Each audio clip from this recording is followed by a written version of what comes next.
El día de hoy se me ha indicado que dictemos lo que es el tema de los principios, especialmente los nuevos principios en la contratación pública. Eh, Hablar de los principios eh, es hablar de las funciones que estos cumplen de manera general, ¿no? Los principios tienen dos funciones importantes. La primera es la interpretación que sirve para aplicar la ley, que está relacionada justamente a la aplicación de la ley, y la integración para dar solución a ciertos vacíos o definir ciertos parámetros. Esto de manera muy general, ¿no es cierto? Entonces, cuando hablamos de principios, tenemos que entender para qué sirven estos, ¿no? Entonces, sirven para la interpretación y también nos ayudan para la integración. Y los principios, de por sí como tales, eh, no necesariamente deberían ser positivizados, pero en nuestra legislación, en nuestra forma, cómo está estructurado, nos gusta positivizar los principios, ¿no? Y bueno, esto se ha hecho en la práctica, está en muchas leyes especiales, está en la LPAG, ha estado en todas las leyes de contrataciones que hemos tenido, desde la 30 a la 25, la 17 y las otras normativas en contratación pública. Eh, y bueno, no podía faltar en esta nueva ley, en la 32/69, ¿no? Estos son los principios que se encuentran actualmente en la ley y que se han mantenido en las anteriores legislaciones. El principio de libertad de concurrencia, el principio de igualdad de trato, transparencia, publicidad, competencia. Estos principios se han mantenido y son importantes que se mantengan, digámoslo así, dado que juegan un papel importante en la contratación pública. No podemos hablar de contratación pública si no existe una libre concurrencia, ¿no?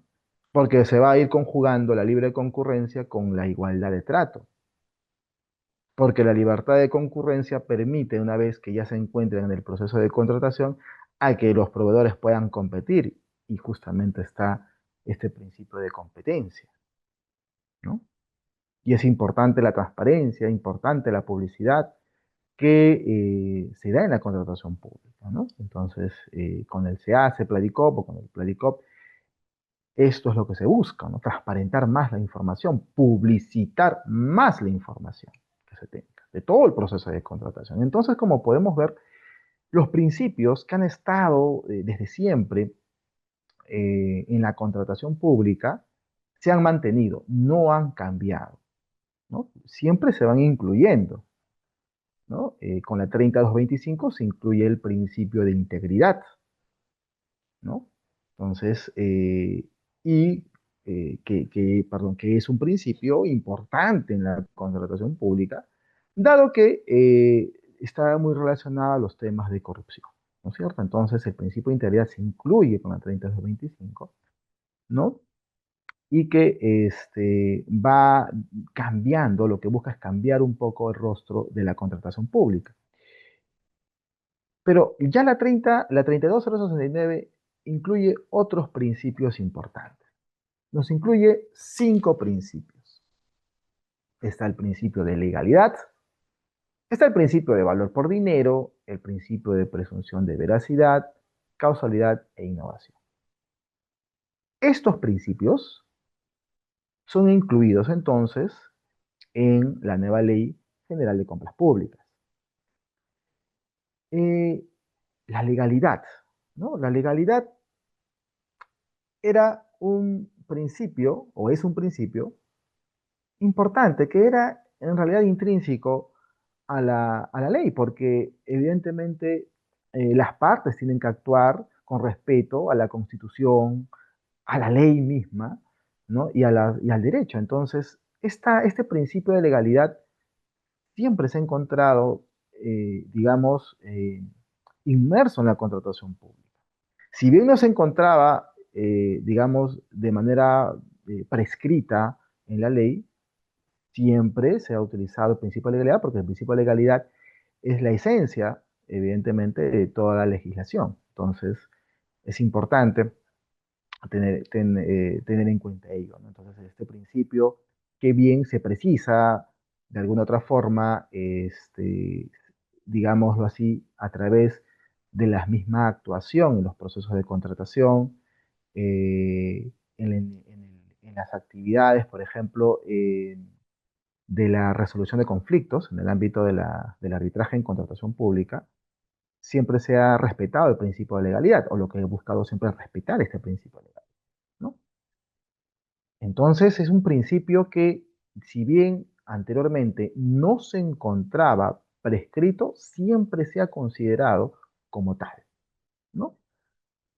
Pero la norma lo ha querido integrar, lo ha querido precisarlo, y actualmente lo tenemos como principio, digamos, ya en la contratación pública. Otro principio que merece de mucha importancia es el principio de valor por dinero, que creo que es un principio importantísimo, importantísimo en la contratación pública. Porque lo que nos está diciendo este principio, que lo que buscan las entidades sí es maximizar el valor por dinero, ojo, es cuidar los recursos públicos, sí, eso no se pierde, se mantiene la maximización de los recursos públicos, definitivamente, pero considerando que el precio no es un elemento diferenciador al momento de escoger al proveedor al cual se va a dar la buena pro. Se tiene que ver más allá del precio, se tiene que ver otros elementos importantes. Lo que busca este principio es asegurar la finalidad pública de la contratación, es asegurar la calidad, digamos, del producto que se quiere adquirir, del bien o el servicio. Entonces, digámoslo así, es un principio que siempre también ha estado muy rodeado, ¿no? En, en la contratación pública, a nivel del arbitraje, perdón, a nivel de la contratación pública, siempre se ha hablado de este principio de valor por dinero. Y me parece bien que la ley haya recogido este principio, porque refuerza un poco eh, cómo va a ser la actuación de, de la contratación pública y cómo tiene que ir demarcándose, ¿no? En los futuros procesos de contratación, que se está bien. Otro principio importante, consideramos, es la presunción de veracidad. Principio que consideramos si también se encuentra de repente en la LPAG, ¿no? Pero que lo ha querido recoger nuevamente la ley, la 32069, ¿no? Y que nos dice que evidentemente la documentación que se presente, ¿no? Se van a considerar válidos, ¿no? Estamos hablando en la presentación de las ofertas, en la documentación que se presente, se va a considerar que los documentos que se presenten van a tener la validez que se indica. Pero ojo, esto no quiere decir que el hecho de la presentación de la documentación, ¿no? Esta no sea verificada de manera posterior, ¿no? Entonces, este principio de veracidad no es una carta blanca, digamos. Lo que te dice es, oye, tú, proveedor, presenta tu información, pero recuerda que esto va a ser verificable, que en algún momento la administración o la entidad contratante, ¿no? Va a verificar la documentación que ustedes presenten. Entonces, digámoslo así, tiene un realce importante, ¿sí? Porque le da cierta responsabilidad al proveedor al momento de la presentación de sus ofertas, ¿no? Y no solamente la presentación de las ofertas, sino en cada etapa de la contratación. Ya esto puede, digamos, podemos ir hablando también en la misma ejecución contractual, ¿no? Entonces, Este principio de presunción de veracidad es un principio importante que se haya incluido, se ha precisado evidentemente en la ley de compras públicas y que evidentemente eh, lo que, lo que busca es justamente que el proveedor, si bien pueda presentar en un momento la información, tenga el cuidado necesario de que esta información en algún momento pueda ser corroborada, ¿no? Entonces, como dije al inicio, no es un cheque en blanco, sino que es una responsabilidad que se le está dando al proveedor o contratista posteriormente. Otro importante principio es el principio de causalidad. Este principio de causalidad lo que busca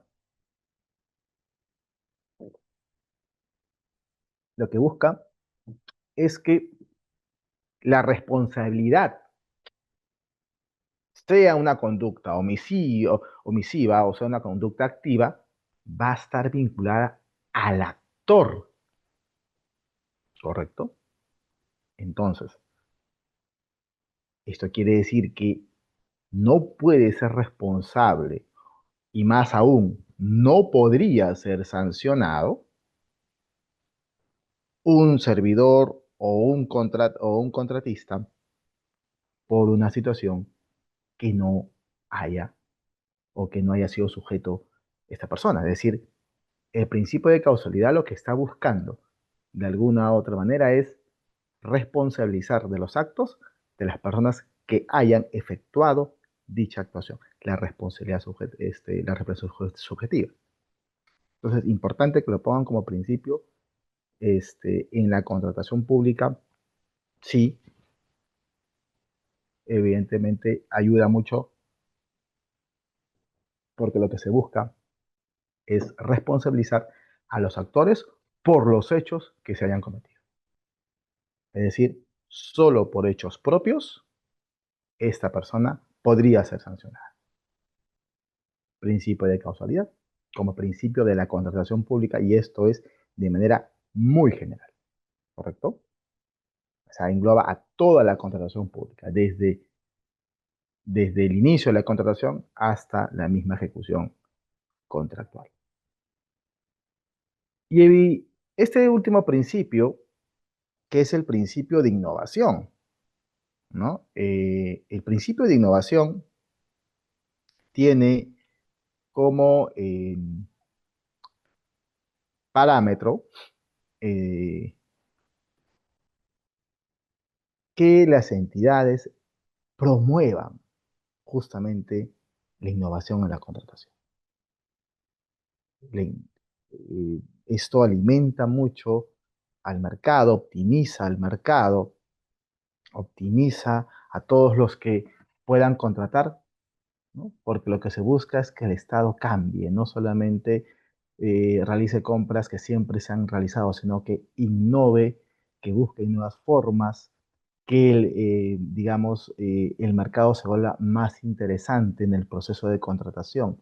Entonces, hace atractivo de por sí eh, que las entidades puedan promover esta situación. Entonces, sí, las entidades se convierten entonces en un eje promotor de innovaciones que se realicen y que esto pues evidentemente va a contribuir totalmente en la contratación y sobre todo en la finalidad pública que se quiere buscar y que se busca. Entonces, estos son los principios, eh, 5 principios que se han incluido en la contratación pública. Ahora, hay un detalle muy importante. Todos estos principios se van a concatenar, se concatenan uno con el otro. Son una cadena son como un engranaje que se necesitan el uno al otro, porque de alguna otra forma esto ayuda a que la contratación pública pueda ir mejorando, pueda ser más óptima, pueda ser más eficiente, pueda cumplir con los objetivos que cada entidad contratante lo esté realizando. Entonces, evidentemente, y eso está enfocado además de los principios a los enfoques, ¿no? A los enfoques de la ley, ¿no? Que ya ha dado otro parámetro importante, ¿no? La integridad, la gestión por resultados, la gestión de riesgos. Que esto no lo voy a ver yo, esto lo va a ver justamente mi otro panelista, Roy Álvarez, a quien, bueno, con esto estaría terminando mi primera intervención, ¿no? Porque ya esto lo va a ver el siguiente ponente. Muchas gracias.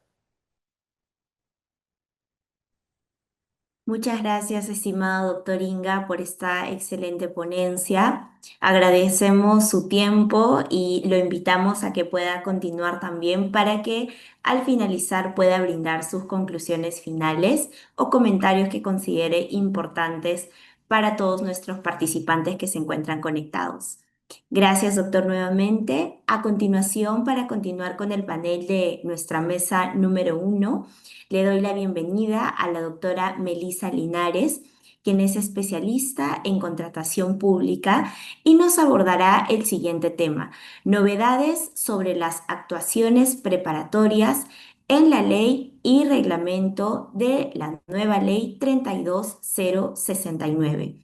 La doctora Melisa Linares es abogada con mención summa cum laude por la Universidad de Lima, con estudios de Derecho Administrativo y Contratación Pública en la Universidad de Salamanca, la Universidad Católica de Colombia y la Escuela de Gobierno y Políticas Públicas de la Pontificia Universidad Católica del Perú. Asimismo, es asociada en el estudio SMS Grau, especializada en Derecho Administrativo, con énfasis en contratación pública, procedimientos sancionadores, proceso contencioso administrativo y arbitrajes con el Estado, y es autora del libro La responsabilidad objetiva en la contratación pública, análisis crítico e impacto regulatorio. Le cedo el uso de la palabra, estimada doctora Linares, para que pueda dar inicio a su ponencia. Muchísimas gracias, Ariana. En primer lugar, quisiera confirmar que se puede ver correctamente la presentación. Sí, doctora, podemos visualizarlo. Perfecto. Muchas gracias nuevamente al Círculo de Arbitraje con el Estado del CAE por esta gentil invitación para discutir una serie de temas sumamente importantes en el marco de esta reciente ley 32069 que trae una serie de cambios normativos importantes y entre ellos, en cuanto a las etapas, a las actuaciones preparatorias, me toca traer algunos alcances, algunas novedades sumamente interesantes que, digamos, si podemos rescatar cuál es una de las virtudes más importantes, uno de los grandes aciertos de esta norma, es que es una ley pensada y muy articulada con los objetivos y los desafíos más importantes que hoy atravesamos en el mercado de la contratación pública, tanto a nivel normativo como gestión. Y ahora, a partir de este tema que vamos a ver en actuaciones preparatorias, vamos a comprenderlo un poco mejor. Me gusta pensar que esta norma, atendiendo a estos desafíos, estas, digamos, esta problemática que ha aflorado en el mercado de la contratación pública, ha buscado no solamente regular principios interesantes, sino aplicaciones muy concretas a estos principios que comentaba hace un momento el doctor Héctor Inga. Principios muy importantes como integridad, valor por dinero que fueron comentados, que creo que tienen una particular aplicación sobre todo en el marco de las actuaciones preparatorias. Y como sabemos, existe una suerte de pugna entre buscar este dinamismo, esta eficiencia que deben alcanzar las compras públicas y por otro lado garantizar o salvaguardar estos niveles de integridad y transparencia que tanto reclama nuestra compra pública nacional. Y en ese contexto, uno de los grandes desafíos que se identificó para diseñar esta norma es justamente poder diseñar un requerimiento adecuado para a su vez poder elegir al proveedor correcto para ejecutar sin ningún percance el contrato. Y en ese marco, las actuaciones preparatorias podrían ser definidas como esta gran primera fase en el gran proceso de contratación pública. Tenemos primero las actuaciones preparatorias que concluyen una vez se convoca digamos, el procedimiento de selección que da a su vez inicio a esta fase de selección, esta segunda gran fase y finalmente la ejecución contractual. Pero para poder tener un contrato ejecutado y cumplido, tenemos que pasar por esta fase originaria, que son justamente las actuaciones preparatorias, que es este gran conjunto de actuaciones previas donde la entidad contratante debe responder dos preguntas muy importantes en el proceso de abastecimiento. La primera es qué cosa necesito, cuál es la necesidad pública que estoy buscando satisfacer, y por otro lado, cómo puedo resolver o satisfacer correctamente esta necesidad pública. Y en este binomio de necesidad y requerimientos que se construye este proceso de actuaciones preparatorias. Ahora bien, para enfocarme concretamente en las novedades que trae la Ley 32069, me gustaría tocar en particular dos puntos muy importantes. Y esto es, en primer lugar, la segmentación de las contrataciones y por otro lado tenemos las herramientas de interacción con el mercado. Enfocándome en lo primero, en la segmentación de las contrataciones, vamos a ver que este proceso de actuaciones preparatorias es un proceso mucho más sofisticado, un proceso mucho más regulado que el que teníamos antes en la 30225. Lo que teníamos en el marco de las actuaciones preparatorias, digamos que daba lugar a una serie de actuaciones un poco más espontáneas, un poco menos reguladas, donde las entidades públicas, por prácticas de gestión administrativa, formulaban ciertos requerimientos a los proveedores que podrían eventualmente participar en procedimientos de selección. Lo que ha planteado esta norma es, digamos, ordenar un poco estas actuaciones y ofrecer a su vez a las entidades públicas mayores herramientas para, digamos, de alguna forma establecer una conexión, un vínculo, una colaboración entre el sector privado y el sector público, porque el primero, el sector privado, tiene una serie de información que puede poner a disposición del sector público para poder diseñar y modelar un requerimiento mucho más robusto, mucho más contundente. Y esto permite, digamos, salvar algunas de las deficiencias que ya conocemos que son generadas a propósito de tener requerimientos débiles o de requerimientos que no han sido correctamente construidos, como por ejemplo tener procedimientos de selección que concluyen en una situación de desierto porque no se diseñó correctamente el requerimiento, o tener una fase de ejecución contractual problemática, litigiosa, porque no tenemos un requerimiento correcto y a propósito de eso el contratista, por cuestiones de interpretación o porque en realidad ese requerimiento no podía atender correctamente la necesidad pública que fue identificada en su oportunidad, no se logró, digamos, desarrollar de la mejor manera. Entonces, atendiendo a estos obstáculos concretos y obedeciendo a los principios de eficiencia y eficacia ya conocidos, al principio de valor por dinero muy importante y con una serie de aplicaciones prácticas muy interesantes en esta norma, es que se ha buscado regular de una manera más detallada este gran proceso en el marco de las actuaciones preparatorias. Esto va un poco más atrás porque la primera novedad que comentaba es justamente la segmentación de las contrataciones. Y previo incluso a la elaboración del requerimiento, conocemos ya desde la 3025, incluso antes, que dentro de esta gran gestión tenemos un plan anual de contrataciones. Y este plan anual es diseñado a propósito de un cuadro multianual de contrataciones que se elabora sobre la base del POI, que es el Plan Operacional Institucional. Y sobre la base de este cuadro es que se van a segmentar estas contrataciones y esto quiere decir identificar con claridad qué tipo de bien o servicio vamos a contratar. Y en función a eso, podemos clasificarlos como bienes operacionales, rutinarios, críticos o estratégicos. Y uno y otro serán clasificados en esta fase primigenia, originaria, en la elaboración del cuadro multianual de contrataciones, de acuerdo a dos variables muy importantes, el riesgo y la cuantía. Y esto es interesante porque permite de una fase, desde un momento muy, digamos, inicial, en este gran proceso de diseño del requerimiento, identificar qué tipo de bien necesitamos y en función a eso, qué herramientas vamos a aplicar para poder obtener información del mercado para construir este requerimiento. Y como vemos en este plano cartesiano, los bienes operacionales son aquellos que tienen un bajo riesgo y una alta cuantía. Los rutinarios tienen un bajo riesgo y baja cuantía. los estratégicos una alta cuantía y alto riesgo, y por último los críticos con un alto riesgo y una baja cuantía. Y la norma además aporta algunas definiciones interesantes que vale la pena comentar para entender a cabalidad qué implica que tengamos una cuantía y un riesgo alto. Respecto a la cuantía, ha sido bastante escueta la norma al referirse a qué entendemos por cuantía alta.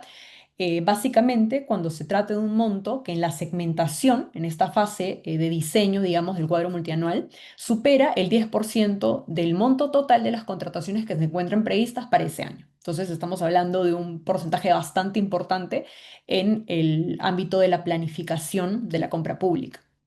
Y en cuanto al riesgo, básicamente lo que señala la norma es que hayan situaciones que puedan, digamos, comprometer eh, la selección del proveedor atendiendo a la poca competencia que se aprecia en este mercado, ya sea porque hay una situación de desierto, porque tenemos pocos proveedores ofreciendo el bien o servicio que se busca, digamos, evaluar para hacer este requerimiento, y finalmente cuando existe una disponibilidad limitada del bien o servicio en el mercado por una situación de desabastecimiento o cualquier otra que, digamos, pueda comprometer la disponibilidad del bien.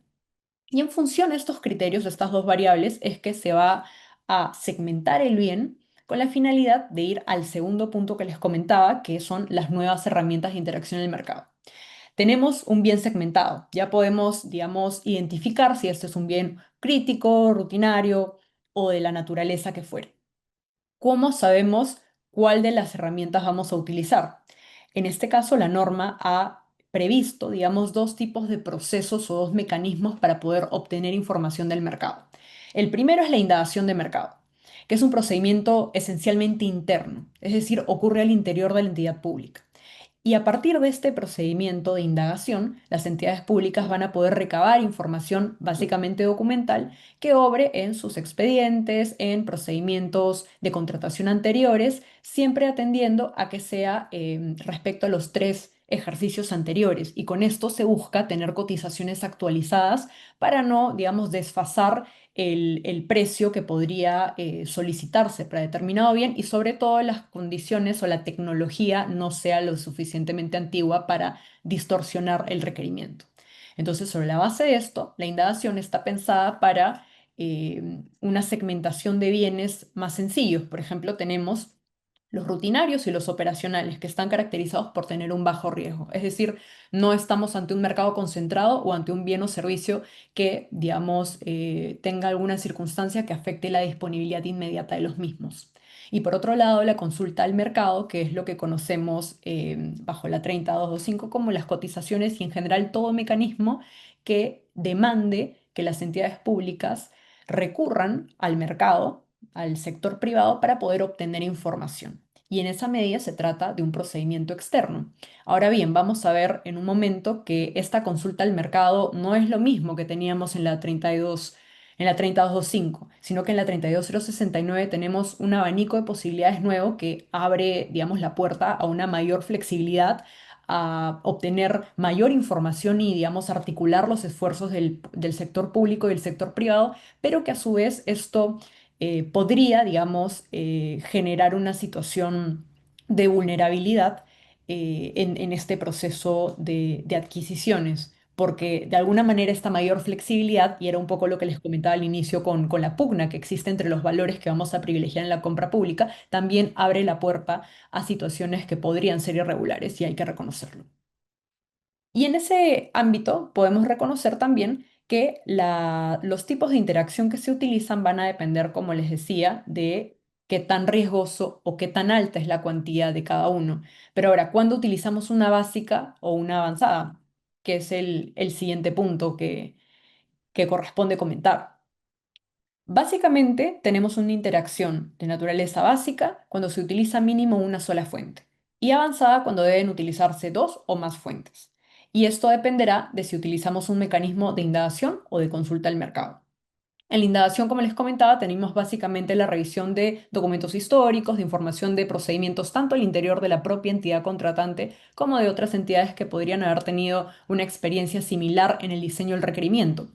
Y en cuanto a la consulta, tenemos un tipo escrito que básicamente se asemeja a las cotizaciones o la difusión del requerimiento que se venía aplicando en la 30225, pero ahora también tenemos reuniones, que es bastante interesante porque, digamos, abre la puerta a tener un contacto mucho más directo con los proveedores que podrían estar eventualmente interesados, pero siempre pensando que el proceso que, digamos, que se instaura en esta fase de actuaciones preparatorias está pensado para alimentar de información a la entidad pública y no al privado.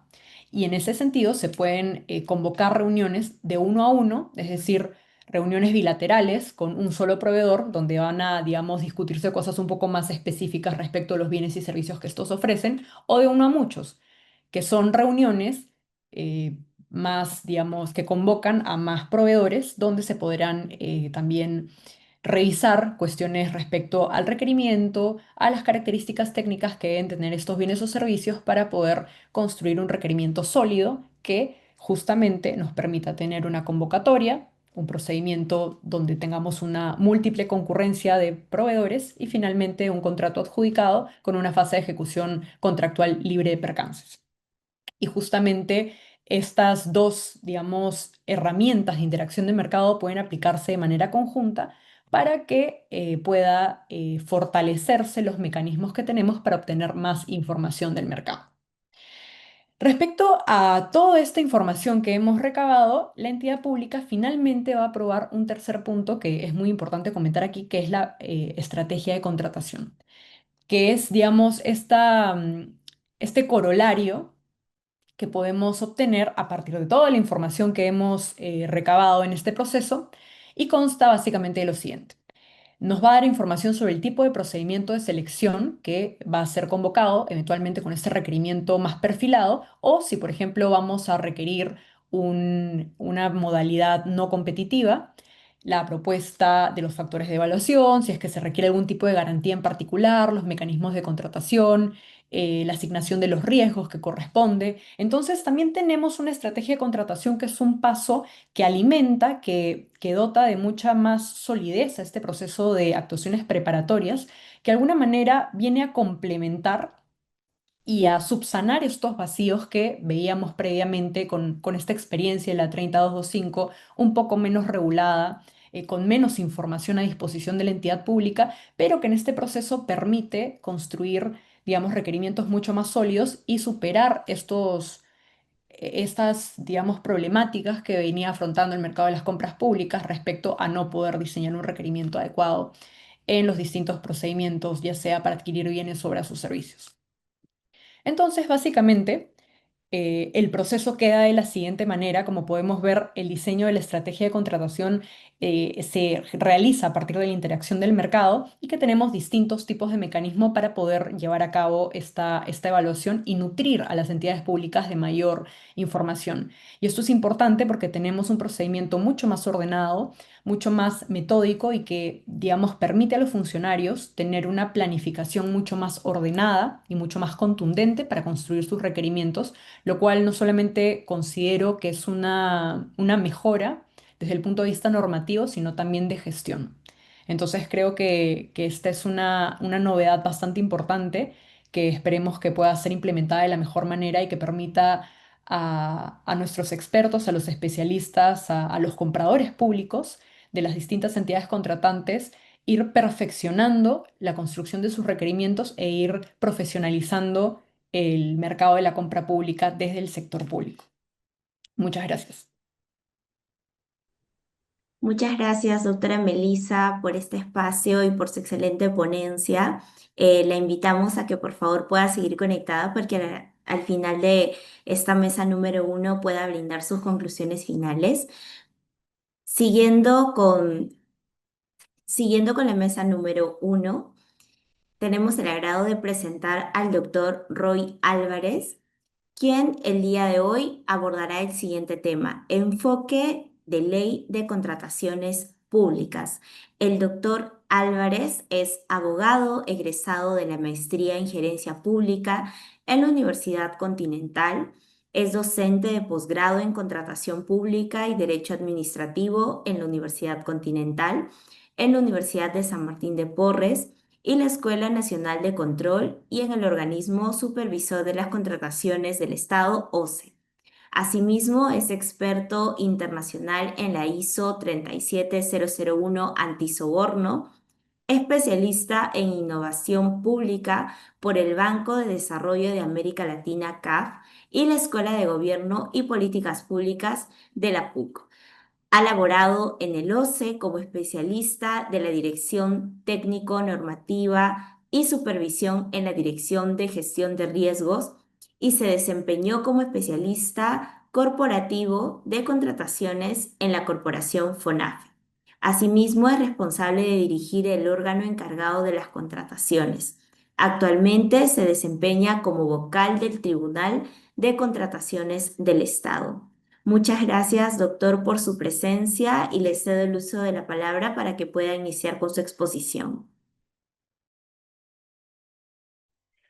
¿Qué tal? Gracias por la presentación. Buenas noches. En primer lugar, quiero agradecer al CAE por considerarme este año también en este importante evento que reúne a muchos especialistas, justamente para comentar sobre los cambios que trae esta nueva regulación. También saludo a los colegas que me acompañan en la mesa. Es un gusto poder acompañarnos y comentar justamente estas novedades. En mi caso, me toca referirme a los enfoques de la contratación pública según la nueva Ley General de Contrataciones. El tema de enfoques está muy estrechamente ligado al tema de los principios, conforme al doctor Inga ya ha ido mencionando. Yo cuando hablo de los principios me gusta mucho referirme a las raíces en un árbol. ¿Qué funciones cumplen las raíces en un árbol? Pues podemos pensar que dan ese soporte, esa forma de nutrir al árbol, y efectivamente eso ocurre también con los principios en el ámbito de la contratación pública. Nosotros, al haber incorporado estos principios, van a ser esta base, este soporte que nutre a la contratación pública. Las hojas del árbol pueden cambiar, pueden caerse, pueden volver a salir, los artículos de la normativa pueden variar, pero los principios van a ser esa base. Y a partir de los principios, la norma ha incorporado unos enfoques. ¿Y qué son estos enfoques?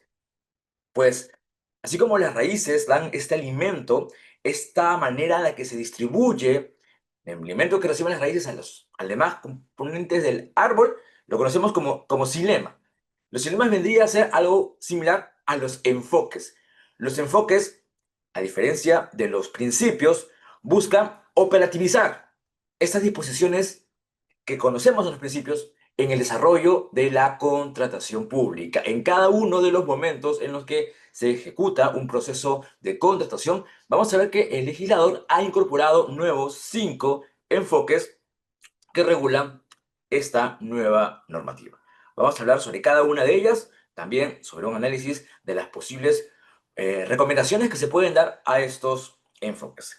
El primero está referido a la integridad en la contratación pública. Sabemos qué importante es tener no solamente este principio, sino también, poco se repite, ahora es un enfoque, en el desarrollo de cada una de nuestras actuaciones. ¿Qué busca este enfoque? Pues una conducta íntegra en la administración pública, tanto de los que somos parte de la entidad contratante como de los proveedores, mecanismos para la prevención de prácticas indebidas y corruptas, una apertura de datos, mejora en la comunicación y una identificación de conflictos de intereses. La normativa ha incorporado muchas nuevas herramientas sobre la integridad. Entonces, es un enfoque que, por ejemplo, permite que los proveedores, al momento en que presentan sus ofertas, suscriban un pacto de integridad, donde se comprometen, obviamente, de conocer algún hecho irregular, presentar la denuncia, comportarse correctamente como corresponde en estas actividades. Una apertura de datos, la información, la cláusula anticorrupción, por ejemplo, que nos permite resolver el contrato cuando se demuestre una transgresión a dicha disposición. ¿Qué podemos modificar o qué podemos recomendar sobre el uso de este enfoque? Bueno, particularmente yo apuntaría al uso de la tecnología, por ejemplo, a la manera de verificar los impedimentos. Sabemos que los proveedores pueden estar sujetos a diversas situaciones que restrinjan su participación en los procesos de compra. Estos impedimentos deberíamos tener una herramienta. Si bien ya se ha creado la ficha única del proveedor, que en principio es una importante herramienta que transparenta la información del mismo, permite identificar algunos supuestos impedimentos.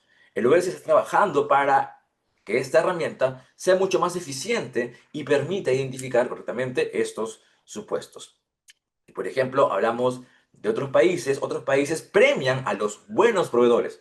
Al que se porta bien, se le da unos estímulos, como también ahora se está incorporando este mecanismo de valoración sobre el desempeño de los proveedores. Creo que es acertado que nos enfoquemos también en premiar, no solamente sancionar a los malos, sino también premiar a los buenos. Involucrar a la ciudadanía en los actos de control, inclusive que podamos capacitar, que pueda la población desde muy joven conocer que la compra pública tiene un impacto muy importante en el desarrollo del país y que obviamente está sujeto a estas consideraciones.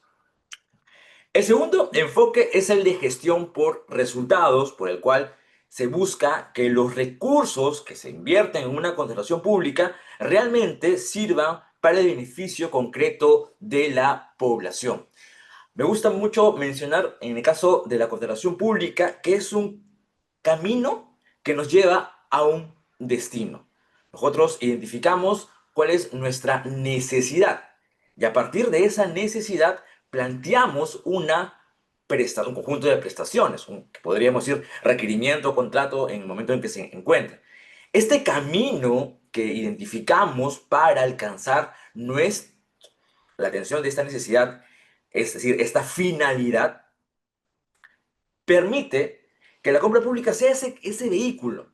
Si yo, por ejemplo, quiero ir a Trujillo, puedo encontrar diversas maneras, formas, caminos de llegar, de cumplir esa finalidad.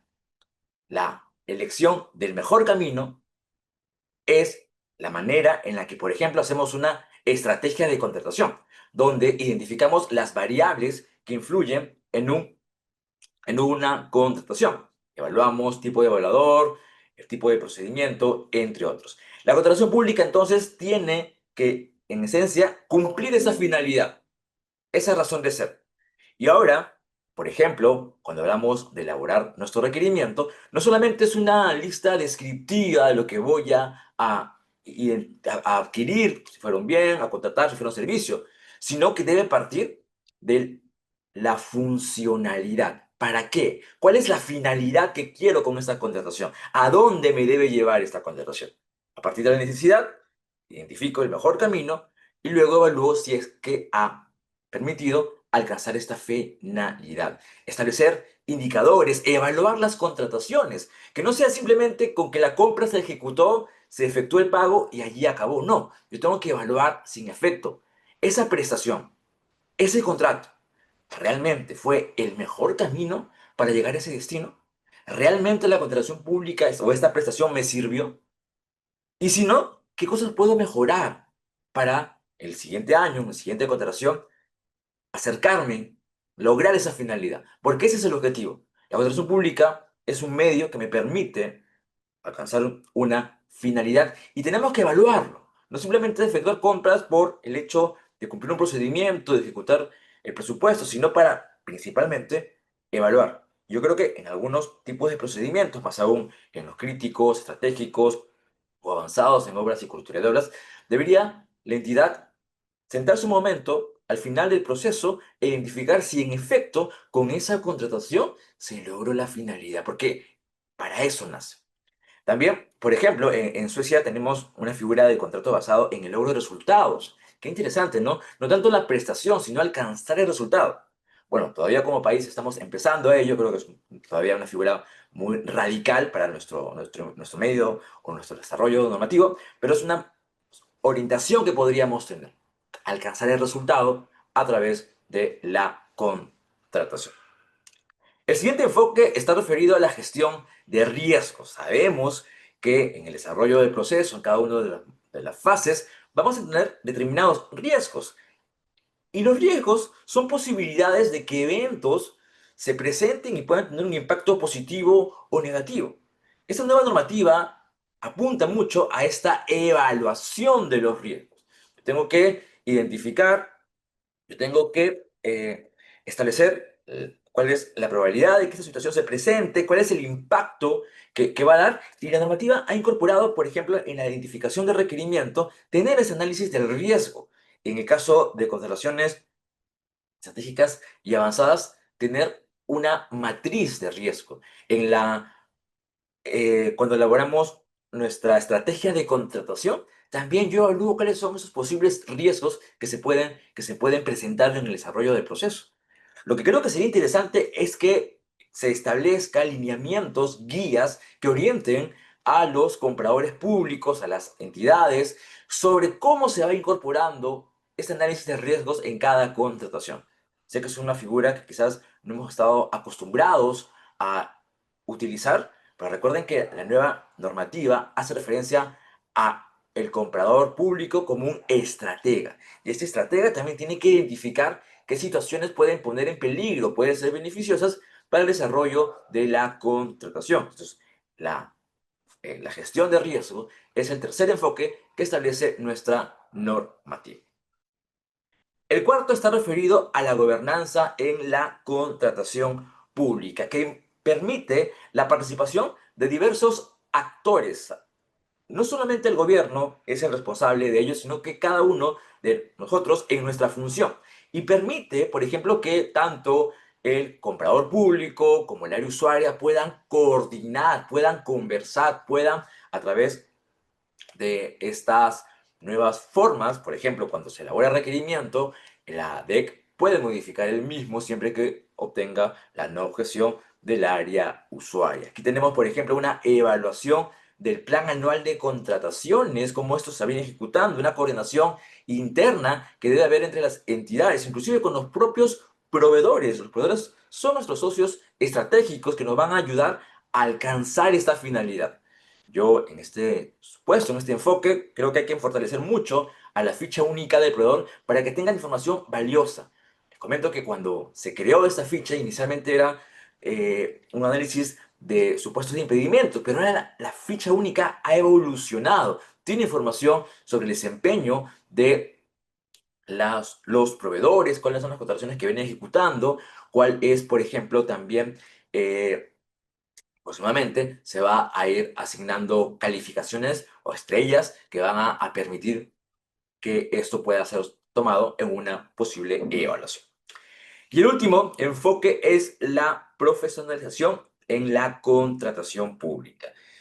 El comprador público, ahora con esta denominación, debe ser una persona capacitada en el desarrollo de sus funciones. Sabemos que la contratación pública ha ido pasando por situaciones donde ahora sí se exige la certificación. Se ha implementado un procedimiento de certificación ya hace varios años que ahora, con la nueva normativa, se está impulsando que la certificación esté acotada, o el nivel de certificación esté acotada a las responsabilidades que tienes dentro de la dependencia encargada de las contrataciones. Yo apuntaría a que vayamos a un sistema de profesionalización del comprador público un tanto orientado a la propia especialidad. Oye, yo soy un comprador público que estoy en la función de desarrollar interacción con el mercado. Oye, tu formación va a ser distinta a que, por ejemplo, oye, yo soy un comprador público y me encargo de ver fiscalizaciones o verificación de la autenticidad de documentos, o soy un integrante de un órgano evaluador. Creo que la profesionalización en las capacitaciones o el medio de obtener este enfoque debería orientarse a la propia función que desarrolla. Podríamos, por ejemplo, también mencionar la experiencia de Chile, que permite que los compradores públicos de ese país participen en unos cursos de capacitación que se dan de manera virtual, y posterior a ello se da la evaluación que permite contar con un nivel de certificación. Creo que aquí hemos ido un poco al revés. Pedimos la certificación y luego los capacitos. Creo que debería ir un poco más ordenado, alineado al perfil que debe apuntar cada uno de estos trabajadores, cada uno de estos compradores, y luego a partir de ello tener una validación de su desempeño, una certificación. Entonces, Estos enfoques, como les comentaba, van a permitir materializar estas ideas generales que tenemos en cada una de las actuaciones que se den en un proceso de compra para generar mayor confianza, procesos más ágiles, reducir la posibilidad de riesgos o tener ya una respuesta frente a ellos y un uso responsable de los recursos públicos orientados a alcanzar la finalidad de la contratación. Bien, Ariana, gracias por la invitación y bueno, estaré atento a si tienen algunas preguntas posteriormente. Gracias.